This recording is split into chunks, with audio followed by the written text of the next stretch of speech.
नमस्कार साथियों, सूर्य नदी यूनिक लॉ क्लासेस की यूट्यूब चैनल पर मैं डॉक्टर उर्मिला राठी आपका हार्दिक स्वागत और अभिनंदन करती हूँ। बात करें हम लोग, एक सवाल आ रहा है मेरे पास आरजेएस और जीजीएस के एग्ज़ाम का। आरजेएस और जीजेएस, इन दोनों के एग्ज़ाम का क्वेश्चन आ रहा है। दोनों की एग्ज़ाम डेट सेम है, इसकी है 11 और 12 क्योंकि 4 पेपर होते हैं, इसकी है 12 क्योंकि 2 पेपर होते हैं।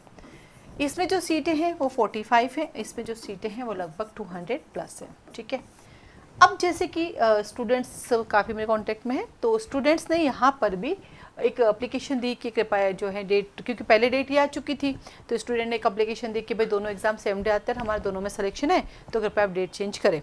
ये एप्लीकेशन देने के दी उसके 3 दिन बाद ही डेट शीट आ गई कि एग्ज़ाम की डेट ये है, तो इसका मतलब ये कि हाई कोर्ट डेट चेंज नहीं करी। फिर स्टूडेंट ने अप्रोच किया यहाँ पर मेल किया और फ़ोन पे बात भी की कि भाई हमारा आरजेएस का भी एग्ज़ाम है इस तारीख को, जीजीएस का भी, तो आप पोस्टपोन करो। तो इन्होंने क्लियर मना कर दिया कि आप दोनों में से एक चूज़ कर लीजिए, हम डेट चेंज नहीं करेंगे। तो ये दोनों ही जो बातें मुझे पता स्टूडेंट के थ्रू पता है। हो सकता है कि लास्ट में अगर आरजेएस चेंज कर दे पता नहीं, या जीजीएस कर दे पता नहीं। फिलहाल दोनों का यही है कि यहाँ पर भी मेल किया, यहाँ पर भी एप्लीकेशन दी, यहाँ पर भी मिल गया है, यहाँ पर भी बात हुई है, और इन्होंने तो 3 दिन बाद ही अपनी डेट शीट निकाल दी और इन्होंने तो यही कहा आप एक चूज़ कर लीजिए। तो उस दोनों की बातों के अकॉर्डिंग दोनों का एग्जाम का जो डेट है वो सेम है, चेंज होने की भी संभावना नहीं है।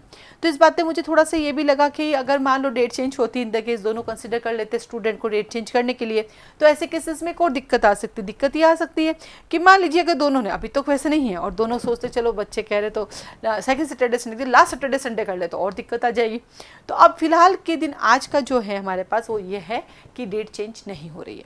तो अब अगला क्वेश्चन आता है बच्चों का कि मैम मुझे जीजीएस देना चाहिए या आरजेएस देना चाहिए।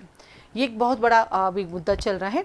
तो मैं ये कहना चाहूँगी कि आरजेएस की 45 सीटें 100% भरी जाएगी, बट गुजरात की 200 सीटों में से वो 30 सीटें ही भर सकते हैं। पता चले 45 ही नहीं भरे।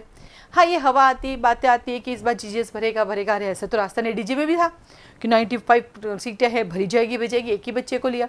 तो ये भरी जाएगी नहीं भरी जाएगी ये सेकेंडरी मैटर है, लेकिन राजस्थान तो 100% भरता है, 45 सीटें 100% भरेगा, इनका पता नहीं। अब बात आप क्या करें, तो राजस्थान के जो भी बच्चे कैटेगरी वाले हैं जिनके पास रिजर्वेशन है एससी एसटी ओबीसी का, वो तो राजस्थान को प्रायोरिटी दो, क्योंकि गुजरात में जाके आपको जनरल काउंट होना है। और जो जनरल वाले हैं वो आप सोच सकते हैं भाई राजस्थान में पहले भी हमने दे रखा है, गुजरात में पहले भी इंटरव्यू दे रखा है, आपको लगता है क्योंकि गुजरात का मैन निकालना ईजी है, ये आपको भी पता है। राजस्थान का मैन निकालना ही टफ होता है, जब मैन निकलता है तब इंटरव्यू के लिए जाए। तो गुजरात में ये तो श्योर है कि मैन आप आराम से निकाल सकते हैं, वहाँ पे वेरी इंपॉर्टेंट क्वेश्चन ही आते हैं, घुमा के डिटेलिंग कोई क्वेश्चन नहीं। प्री का पेपर कितना ईजी था, मैन में भी चॉइस होती है आपके पास, तो आप लोग जो जनरल कैटेगरी वाले हैं वो इसको चूज़ कर सकते हैं, बाकी वालों को तो राजस्थान ही प्रीफर करना चाहिए। ठीक है, तो ये आपके 2 क्वेश्चन का जवाब बताएं। तीसरा आता है कि अब इसके बाद से आपको रोज़ वीडियोस मिलेंगे जिसके अंदर कुछ ऐसे टफ सब्जेक्ट है, जैसे कि राजस्थान कोर्ट फीस एक्ट है, या फिर आपके पास रजिस्ट्रेशन एक्ट है ना, या फिर एक्साइज एक्ट है, लैंड रेवेन्यू एक्ट है।